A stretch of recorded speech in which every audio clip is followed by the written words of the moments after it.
Agradecendo a você que está acompanhando, ouvindo nossos áudios. Se você não é inscrito, é claro, eu peço que você se inscreva. Também ative o sininho para receber as notificações. Deixe seu joinha e compartilhe com alguma pessoa que deseja também meditar e estudar a palavra de Deus. Vamos então para o conteúdo. Deuteronômio capítulo 7. O povo escolhido por Deus. Quando Yahvé teu Deus te houver feito entrar na terra prometida para possuí-la, Ele próprio expulsará de diante de ti nações muito mais numerosas do que tu. Os hititas, os girgazeus, os amorreus, os cananeus, os ferezeus, os heveus e os jebuseus. São 7 nações maiores e mais poderosas do que tu. Veja só, nós estamos com uma Bíblia King James atualizada, é uma Bíblia de estudo, tá? Eu vou estar lendo aqui no rodapé o comentário deste versículo que acabamos de ler. Também quero deixar claro que nós estamos lendo o Velho Testamento, ok? Mas nós vivemos o Novo Testamento, porque nós cremos em Jesus. Então nós obedecemos e vivemos o Novo Testamento em Jesus. Vamos ler o comentário. Na conquista da terra prometida, entre aspas, Canaã, Deus faria com que o povo de Israel tivesse que expulsar o pecado de diante de si, abre parênteses, nações pagãs que cultuavam ídolos e deuses e não davam qualquer relevância a Yahvé, o Senhor. Esse seria o cumprimento da profecia de Noé, Gênesis 9, 25 e 26.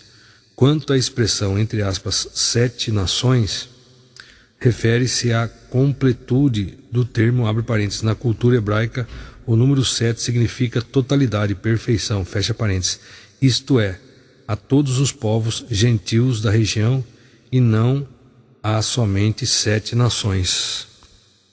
Continuando, versículo 2, e quando o Senhor teu Deus entregá-las a ti, tu as derrotarás e as sacrificarás como anátema.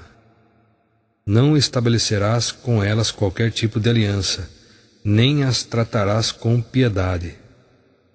Versículo 3. Não celebrarás matrimônio com qualquer pessoa de lá.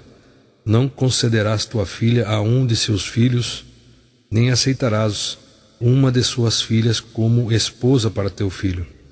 Pois deste modo teu filho se afastaria da minha pessoa para servir a outros deuses, e a ira do Senhor se inflamaria contra todos vós e rapidamente vos aniquilaria. Versículo 5. Eis como deveis tratá-los, demolir seus altares, despedaçar suas estelas, colunas sagradas, cortar seus postes sagrados e queimar suas imagens de ídolos. Versículo 6. Pois tu és um povo consagrado a Yahvé teu Deus. Foi a ti que o Senhor teu Deus escolheu dentre todos os povos sobre a face da terra para seres o seu povo querido, o seu tesouro pessoal. Vamos abrir aqui em 2 Pedro 2,9. Constatamos, portanto, que o Senhor sabe livrar os piedosos da provação e manter em castigo os ímpios para o dia do juízo, principalmente os que seguem as vontades imorais da carne e desprezam toda autoridade constituída. Atrevidos e arrogantes, tais pessoas não têm receio nem mesmo de insultar os gloriosos seres celestiais.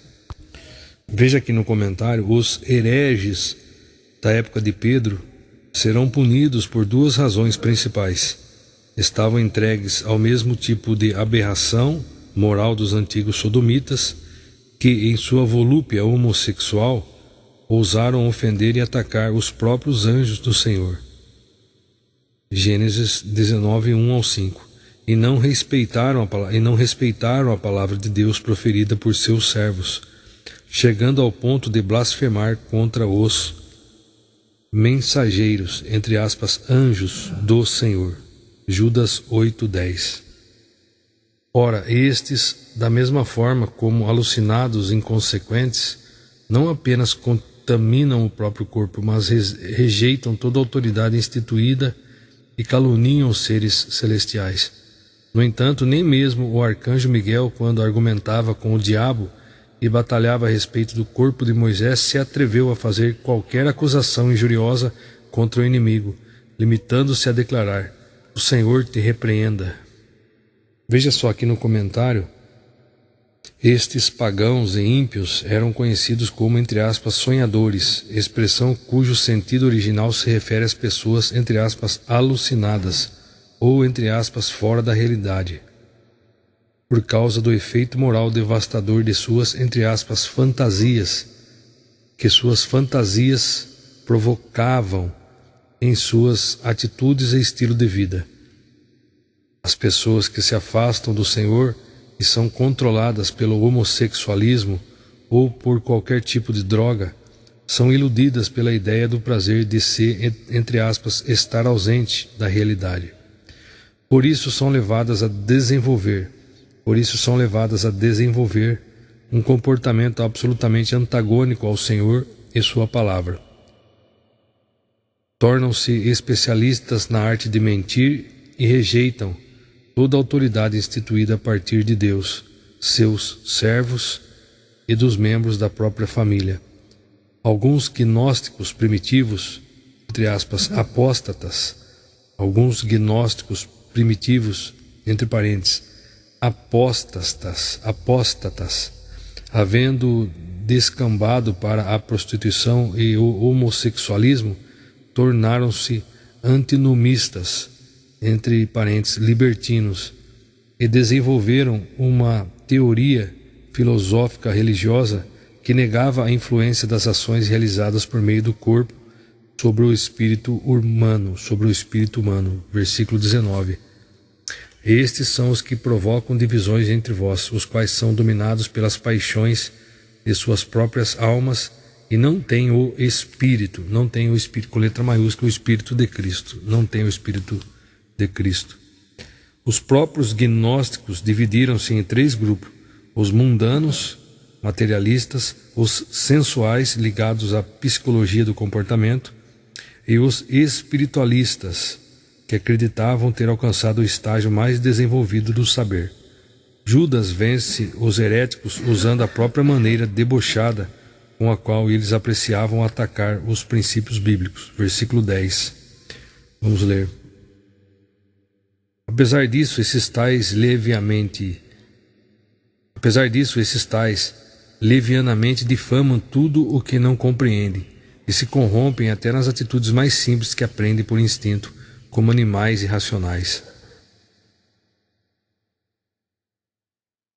Então aqui Judas vence os heréticos usando a própria maneira debochada com a qual eles apreciavam atacar os princípios bíblicos, versículo 10, que lemos agora, e desfecha a argumentação, alertando-os para o fato de que, ao contrário de pertencerem a uma, entre aspas, elite espiritual, nem sequer tinham o Espírito de Deus, ou seja, estavam completamente perdidos. Romanos 8, 9, Hebreus 6, 4, 6, 2 Pedro 2, 20. Voltando, Deuteronômio, versículo 7. A eleição e a graça do Senhor. Yahvé não se afeiçoou a vós, nem vos escolheu por serdes mais numerosos do que os outros povos. De fato, éreis o menor dentre os povos. Versículo 8.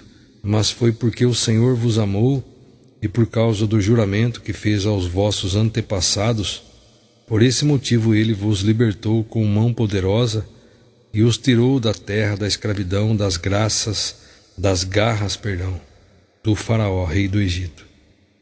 Ele vos libertou com mão poderosa e os tirou da terra da escravidão, das garras do faraó, rei do Egito.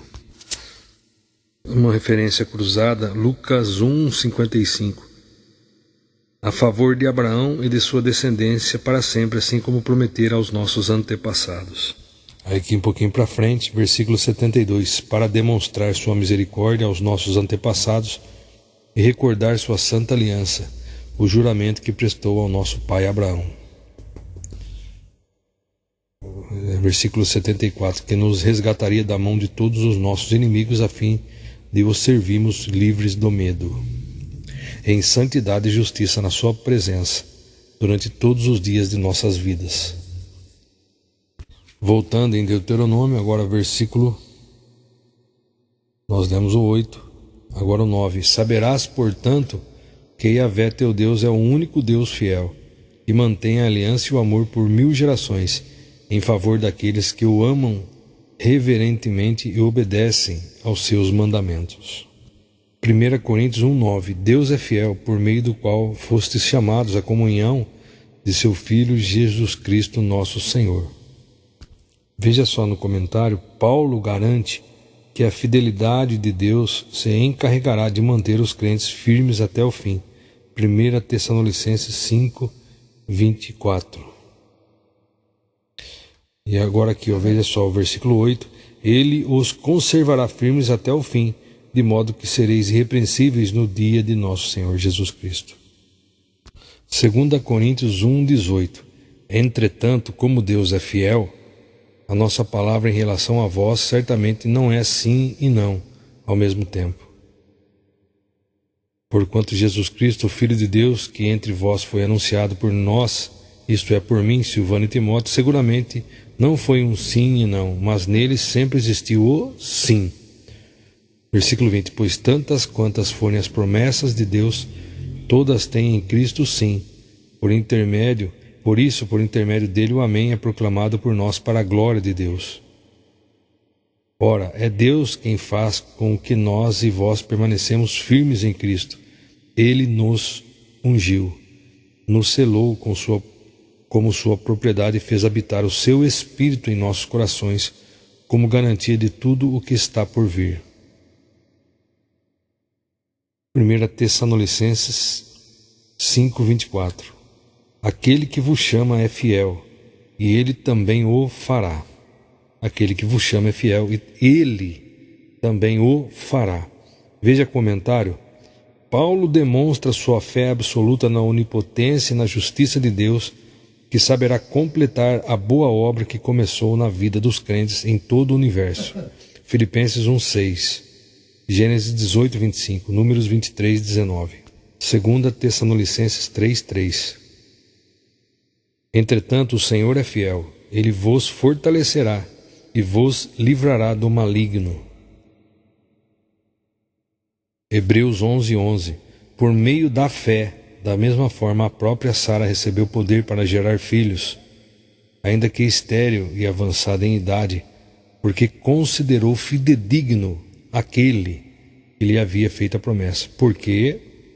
Porque ela considerou fidedigno aquele, com letra maiúscula, que lhe fez a promessa, que havia lhe feito a promessa. 1 João 1:9. Se confessarmos os nossos pecados, ele é fiel e justo para nos perdoar de todos os pecados e nos purificar de qualquer injustiça. Veja só aqui, no original grego a expressão fiel e justo comunica um conceito único. Fiel, tracinho e tracinho justo. Esse aspecto linguístico revela um pouco mais sobre o caráter de Deus e sua forma de julgar todos os que, mediante a fé pessoal no sacrifício redentor de Jesus Cristo, se arrependem de seus pecados e recebem a graça perdoadora da promessa que Deus firmou com os seus. O perdão é o milagre de se restaurar completamente uma comunhão destruída pela quebra de confiança. Mateus 6:12. Voltando em Deuteronômio, agora, versículo 10. Porém, castiga de uma vez os que o rejeitam. Ele não demora em retribuir pessoalmente aqueles que o desprezam, aniquilando-os para sempre.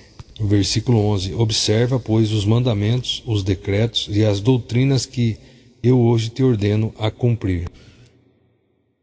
As bênçãos da obediência a Deus. Versículo 12. Se obedecerdes estas ordenanças e as puserdes em prática, Yahvé teu Deus também te manterá a aliança e bondade misericordiosa que prometeu sob juramento aos teus antepassados. Ele te amará, te abençoará e te multiplicará. Ele abençoará os teus filhos e os frutos da tua terra. Os cereais, as uvas, os vinhos novos, as azeitonas e o azeite, as muitas crias de gado e ovelhas,